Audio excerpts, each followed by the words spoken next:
சரி சகோதரி, மோடிக்காக எங்களை ஓட்டு போட வேணாம் சொல்லி இருக்கிறோம். மோடிக்காக எங்களை ஓட்டு போட வேணாம் சொல்லி இருக்கிறோம். மோடிக்காக எங்களை ஓட்டு போட வேணாம் சொல்லி இருக்கிறோம். எல்லாம் நாங்க பாத்துக்கிறப்பா. இவங்க தொடர்ந்து 15 ஆண்டுகளா கோரிக்கை வச்சுட்டு தான் இருக்காங்க. கடந்த 10 ஆண்டுகள்ல நீங்க தான் ஆட்சியில இருந்தீங்க. 2016 இது குறித்த சட்டமன்ற தேர்தல் அந்த தீர்மானம் நிறைவேற்றப்பட்டிருக்கு இவங்க கோரிக்கைகள் அனைத்தும். ஆனா அந்த 10 ஆண்டுகளை நிறைவேற்றல, இந்த 5 ஆண்டுகளை நிறைவேற்றல. இனி வரக்கூடிய ஆண்டுகள்ல எப்படி நிறைவேற்று இவங்க ஓட்டு வாங்குறதுக்காக இந்த ஆதரவா?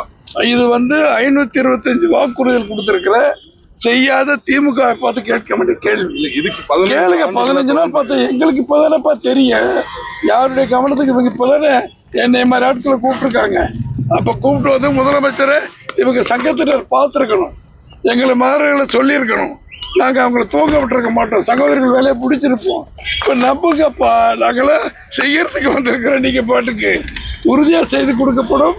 எங்களுடைய தலைவரிடம் கேட்டு அதை நாங்கள் செய்வதற்கு அத்தனை முயற்சிகள் எடுப்போம் தெரிஞ்சுக்கிறோம்.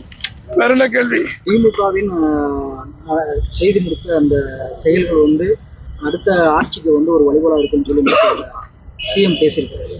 நேற்று கூட்டுறவங்களுக்கு காலையில சோறு போட்டாரு.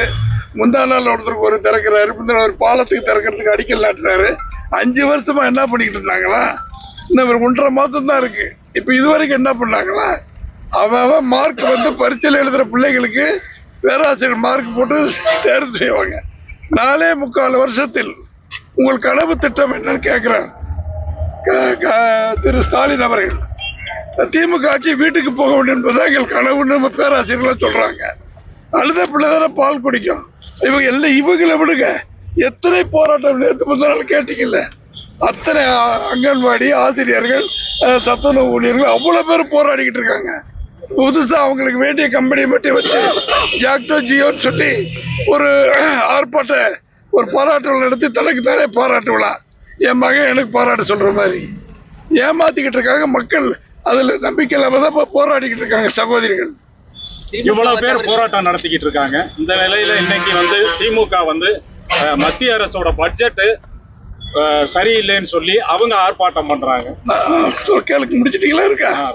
நேற்றைக்கு பாராளுமன்றத்தில் நேருக்கு நேராக நம்முடைய நிர்மலா சீதாராமன் அவர்கள் ஆணி அடித்தார் போல எதிர்கட்சிகளுக்கு பதில் சொல்லியிருக்காங்க.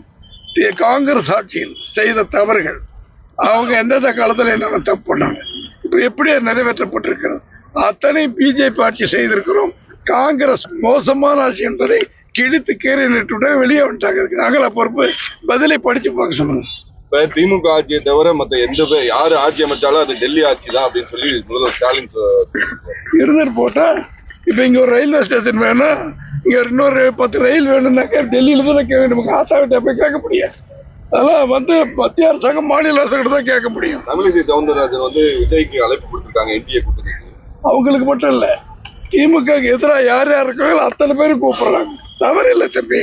இப்ப போராடுறதுக்கு நாங்க எதிர்கட்சி தானே எங்களை கூப்பிடுறாங்க. திமுக வந்தாங்களாமா? வரமாட்டாங்கல்ல, நாங்க தான் வரணும்.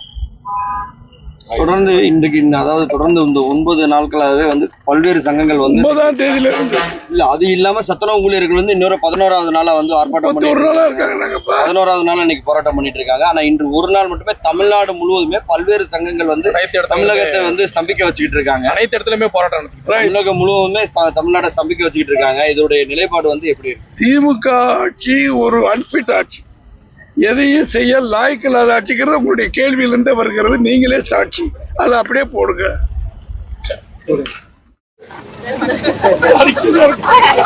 சரி சகோதரி, மோடிக்காக எங்களை ஓட்டு போட வேணாம் சொல்லி எல்லாம் நாங்க பாத்துக்கிறப்பா. சொல்றோம்